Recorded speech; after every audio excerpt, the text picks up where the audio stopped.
Dalam kesempatan menyampaikan pendapat, Bung Rocky menyinggung tentang alam pikiran atau ide bernegara.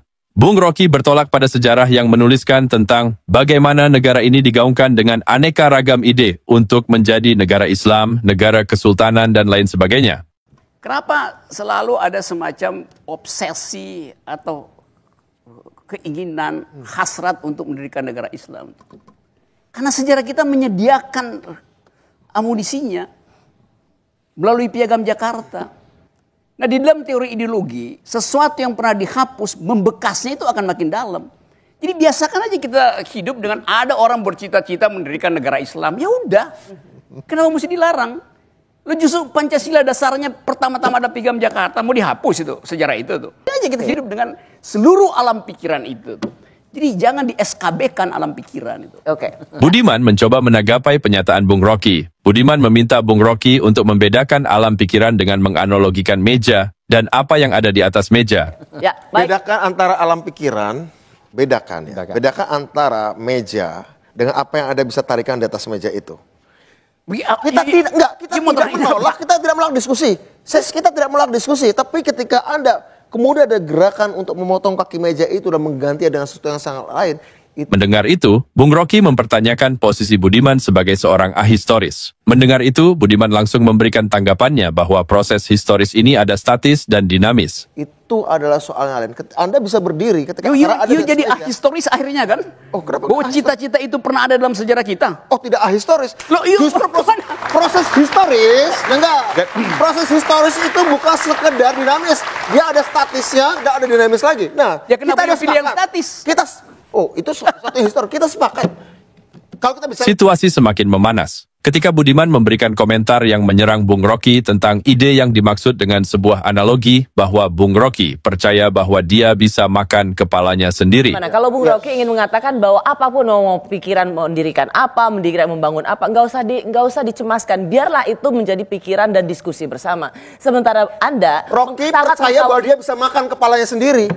Saya bahkan dia bahkan percaya bahwa sementara aku bisa Anda makan kepalaku sendiri. Itu nggak mungkin saya nggak terjadi. percaya you bisa makan kepalamu sendiri. Karena nggak percaya, karena Anda nggak percaya, jangan biarkan ada sebuah ide yang memakan tubuhnya sendiri. Karena Anda mengatakan bahwa NKRI harus menyediakan tempat bagi ide untuk merobohkan NKRI. Itu kan sama dengan percaya bahwa kamu bisa memakan kepalamu sendiri. Jadi, melihat situasi itu, Rossi selaku host mencoba menengahi dengan menguraikan ulang tentang membiarkan ide itu seliar mungkin. Rossi menyatakan bahwa Bung Rocky tidak takut akan ide. Dan Budiman juga jangan meremehkan ide. Bung Rocky tidak pernah takut akan ide. Biarkan ide itu seliar mungkin.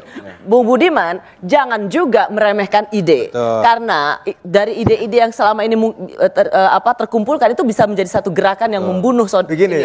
Kemudian situasi mulai berfokus pada Bung Rocky dan Budiman yang mulai masuk pada ide FPI sebagai sebuah pentungan. Di sini ide itu sudah masuk pada tahap action sesuai yang apa dimaksud oleh Budiman. Ide FPI FPI adalah sebuah ide yang sudah mewujud jadi pentungan. Ketika ketahuan Anda meminum wine. Ini nggak nanggap. Ide FPI adalah sebuah ide yang sudah menjadi pentungan dan bisa dipakai untuk memukul Anda ketika mengetahui Anda mau minum wine. Ya. Ide itu sudah menjadi action.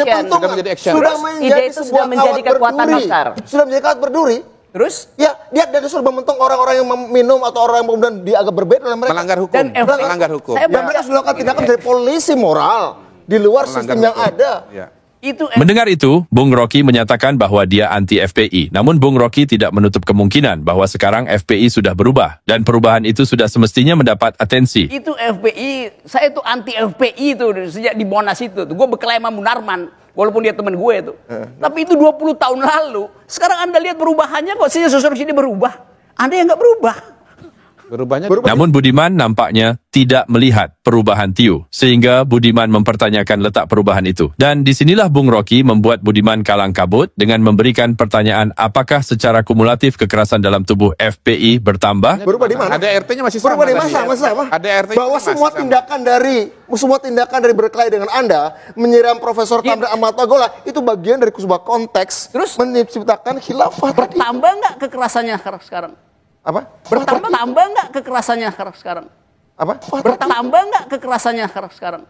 Apa? Bertambah nggak kekerasan? Kemudian situasi pun memanas antara Rocky dan Budiman. Keduanya mulai menyerang dengan argumen yang tajam. Apa? Bertambah nggak kekerasan FPI? Apa yang bertambah? Berubah nggak eksistensinya? Bertambah nggak? Berubah nggak raison d'être untuk melakukan kekerasannya? Ukuran dari eksistensi. Raison d'être, alasan keberadaan kekerasan selama ini maupun berkurangnya kekerasan menurut Anda itu berubah nggak alasan melakukan kekerasan? Oke, tidak Oke, saya kekerasan? terangkan tuh. Ya. Saya terangkan tuh. Raison d'être dari sebuah manusia adalah violence. Apa? Yuk, Kalau Anda mengatakan begitu, kalau raison d'être Anda setiap orang adalah violence, Iya. Anda setuju kita menciptakan sistem serigala memakan serigala atas yang karena lainnya. itu